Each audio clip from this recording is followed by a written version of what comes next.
Oui, donc je voulais te présenter quelques œuvres qu'on a choisies ensemble la dernière fois que tu étais venu à l'atelier. Donc c'est ma dernière série Karma Kali. Et voilà, donc on va les montrer une par une comme ça. Et puis on a pas mal de reflets par contre. Donc je travaille pas avec superposition si tu veux. Et j'arrête quand il me semble qu'il se passe quelque chose. Et puis après je mets des fois une couche d'encre dessus. Et donc là on voit un cerf avec des lignes d'énergie. Tu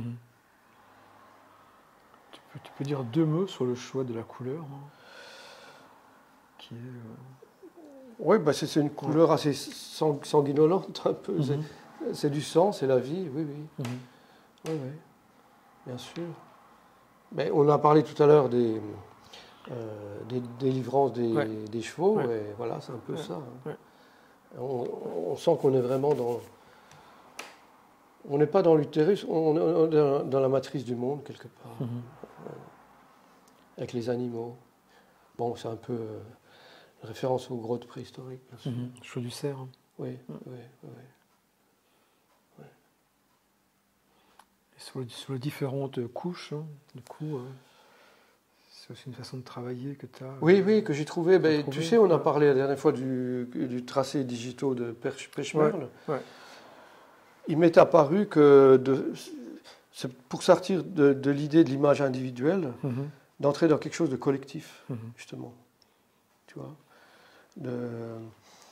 parce que là, il y a une déesse, c'est Isis, la déesse égyptienne, qui est derrière. Voilà. J'aime cette confrontation de monde et d'image.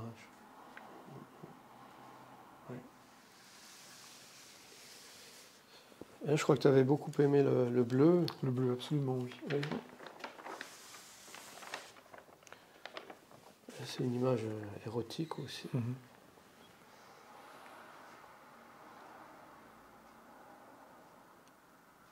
Tu peux en dire deux mots aussi sur à la fois sur le choix du bleu, qui est aussi un bleu assez impressionnant. Oui. Bah bon. Tu sais, je dois dire que mes références au bleu, ce sont surtout les tombes égyptiennes, parce que dans tous les plafonds, il y a cette espèce de patterns, d'étoiles, de motifs étoilés qui se répètent à l'infini.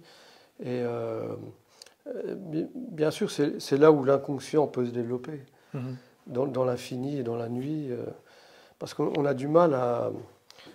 L'inconscient et la conscience ultime, on a du mal à être conscient dans un monde diurne, avec le soleil. Bon, il n'y a que les Aztèques qui sont capables d'être conscients au soleil. Mais c'est pour accéder aux profondeurs de l'intime, bien sûr. Et on peut dire que c'est un rêve érotique, quelque part, oui. Ça a quelque chose à voir avec le rêve, avec la fascination.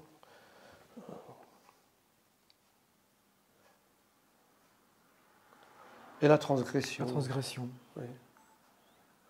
La transgression, c'est-à-dire qu'on n'est pas dans l'idée de la représentation. Voilà. Oui.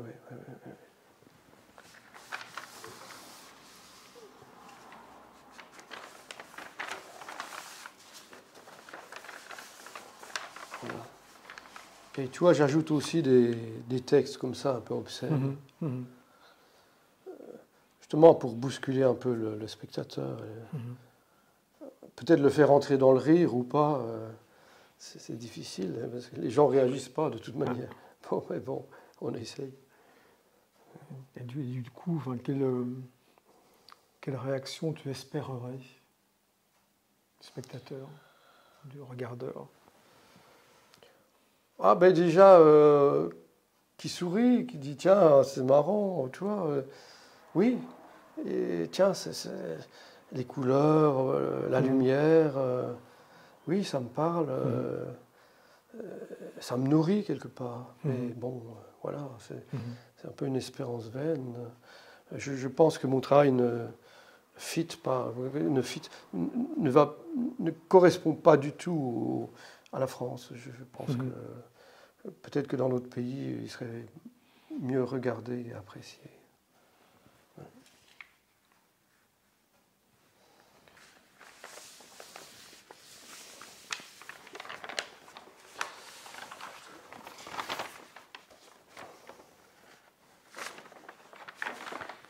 Voilà, ben ça, on le voit un peu moins avec cette lumière, mais c'est un peu des tons rouilles comme ça. Oui. Et sont toujours des femmes avec des gros phallus. Il y a des éjaculations. Et il y a toujours, on retrouve toujours, j'essaie toujours d'intégrer l'image dans ce qu'on appelle le patterns, tu vois, chaque fois. Je prends dans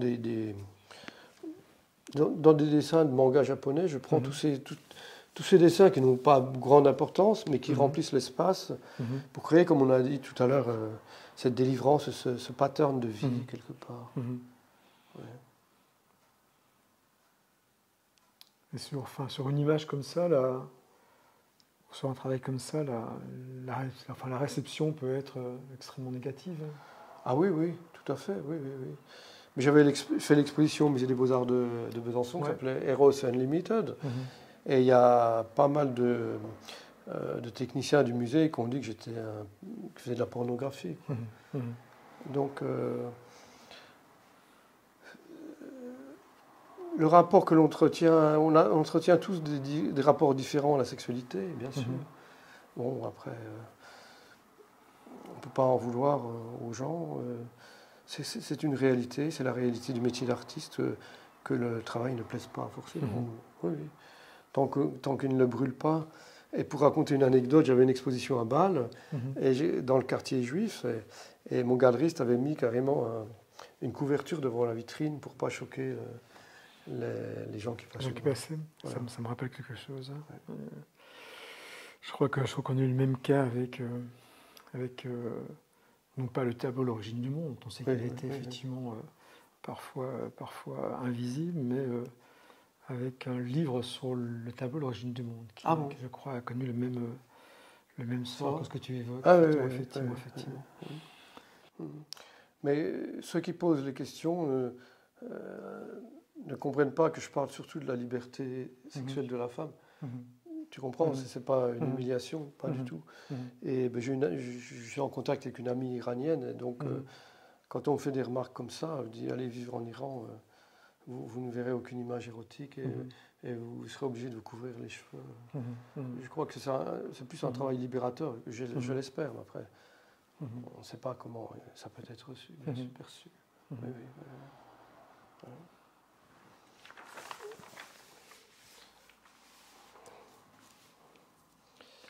Et là, qu'est-ce qu'on a? Là aussi, une image de bondage, un peu.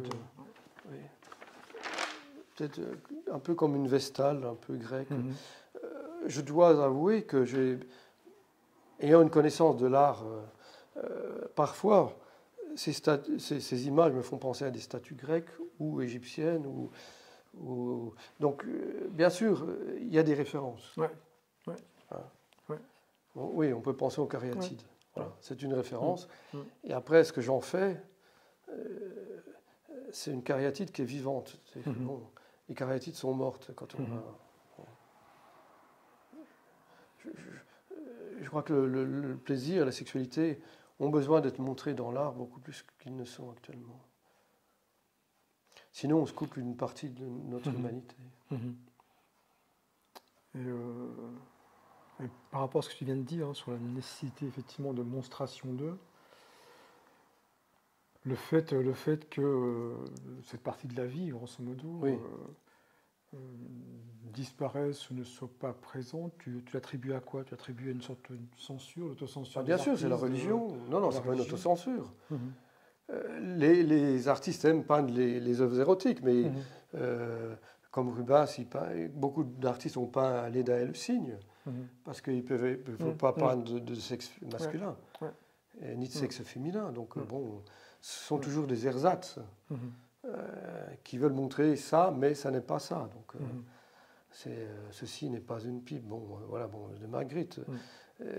Il y a toujours cette ambiguïté dans l'image, dans la peinture occidentale. C'est qu'on veut parfois montrer la sensualité, mais on ne peut pas vraiment, on ne va pas jusqu'au bout de la sensualité. Et moi, mon travail, c'est vraiment d'aller jusqu'au bout des choses. Oui. Quelque part, je me sens proche de Soutine ou de Kooning ou de... on revient à Pollock, mais il n'a pas fait la figuration, mais il a fait l'espace éjaculatoire comme ça. Et on sent comme une espèce d'harmonie cosmique dans ce travail. Je me permets Ça.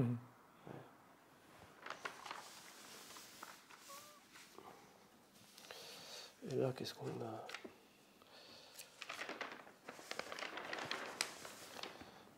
Oui, ben là, on a juste une vulve, tu vois, avec des patterns. Ouais. Je ne sais pas de quelle culture ils viennent, sans doute peut-être du Brésil.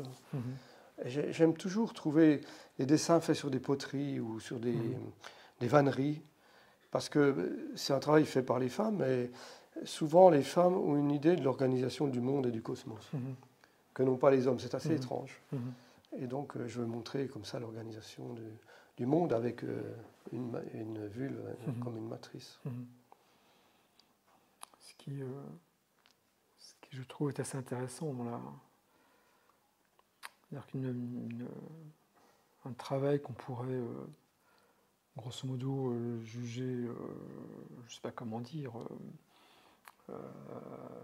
qui en tout cas ne respecterait pas la question féminine, pour dire comme ça, et en même temps le fait d'avoir effectivement mis des motifs qui viennent d'eux, faits par des femmes, et avec ce que tu évoques sur la question de la maîtrise d'une vision du monde par les femmes. Oui, oui. L'accent qui se pose sans doute, dire qu'on revient peut-être à une discussion qu'on a déjà eue, mais qu'est-ce qu'il faut au spectateur pour comprendre ça, en quelque sorte. Il faudrait qu'il ait eu toute mon expérience, on en a déjà parlé, je crois ou qu'il ait eu lui-même, disons, quelqu'un qui serait allé vivre chez les Pygmées n'aurait pas aucun souci à voir ça, je pense. Peut-être que je me trompe, hein. J'imagine, je me permets d'imaginer. Voilà, ouais. Peut-être. Ouais. Il faut sortir de notre enfermement culturel, forcément, pour appréhender mon travail. Parce que si tu lis ça comme la vulve de Courbet, tu n'as rien compris à mon travail. Oui. C'est quelque chose de totalement différent. Ce qui veut dire que tout à l'heure on parlait de la fin des mondes. Enfin, c'est un travail qui est entre plusieurs mondes, celui-ci. Tout à fait, oui, c'est vrai. Oui. Réactiver plusieurs mondes. Oui. Réactionner les choses. Oui. Et puis donc on a une dernière peinture qu'on avait choisie ensemble. Oui. Et là c'est pareil, c'est un pattern. On retrouve ce pattern-là, géométrique, et cet autre qui vient, je ne me rappelle plus, peut-être d'Océanie, comme ça. Et il faut comprendre que tous ces dessins qu'on ne comprend pas avaient une signification sans doute génétique. Peut-être que ça représentait des ancêtres, je n'en sais rien, quoi. Mais bon, je me permets de les réutiliser comme ça. C'est beau, premièrement c'est beau esthétiquement, ça me parle, et j'ai refait le dessin moi-même à la main, donc comme ça. C'est un moyen de me réapproprier l'état dans lequel était la personne au moment où elle l'a fait, où elle a fait ce dessin. Ça peut être une femme, un homme, et il y avait un très beau livre d'Ismaël Kadaré, dont j'ai oublié le titre, je trouverai dans la vidéo, et il racontait que certains scientifiques avaient pu, c'était son hypothèse, enregistrer les chants que les potiers chantaient à l'époque homérique. Donc il pensait que les traces étaient comme sur un disque et qu'il pourrait réécouter le chant homérique en lisant les poteries. Donc c'est un très beau livre. C'est un très beau livre. Et je fais un peu ça quelque part. Je veux réenchanter les chants homériques ou autres. Ou autres, ouais.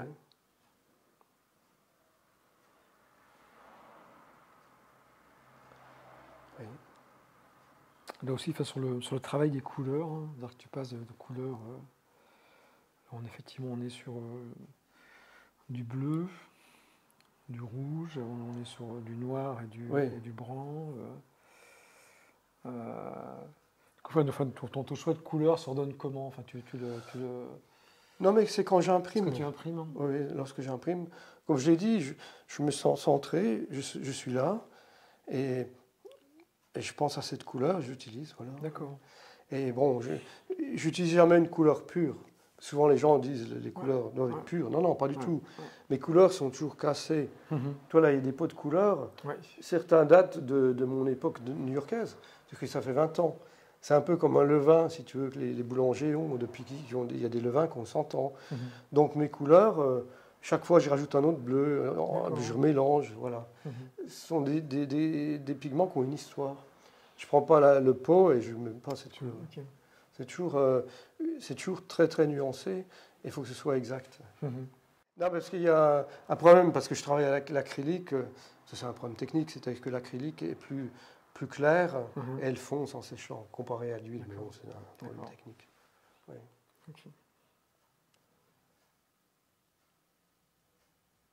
Voilà, est-ce que tu voulais... Tu voulais réévoquer quelque chose ou... Non, je crois que c'est bon pour moi. C'est bon pour moi, il me semble. Je n'ai pas de choses qui me reviennent à l'esprit. Ben alors, je vais finir par deux citations.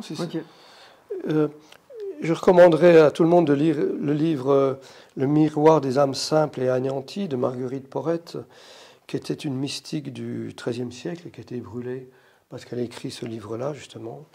Et on aurait pu en parler pendant des heures, mais je veux juste citer une de ses phrases. Elle dit, dans le chapitre 134, « La parfaite liberté ne connaît pas de pourquoi ». C'est-à-dire, c'est là, voilà. C'est un peu ce qui se passe dans mon travail. Et puis, pour en revenir à Artaud, puisqu'on avait parlé d'Artaud, ceux qui disent qu'il n'y a pas de Dieu, c'est qu'ils ont oublié le cœur. Bon, c'est une très belle phrase. Moi, je ne suis pas du tout croyant, mais je pense qu'il y a une dimension spirituelle que l'on doit développer et honorer et respecter. Voilà, Noël. Okay. Écoute, merci beaucoup pour cet entretien. Merci à Lionel qui était derrière les caméras. Et à une prochaine fois. À bientôt. Au revoir. Au revoir.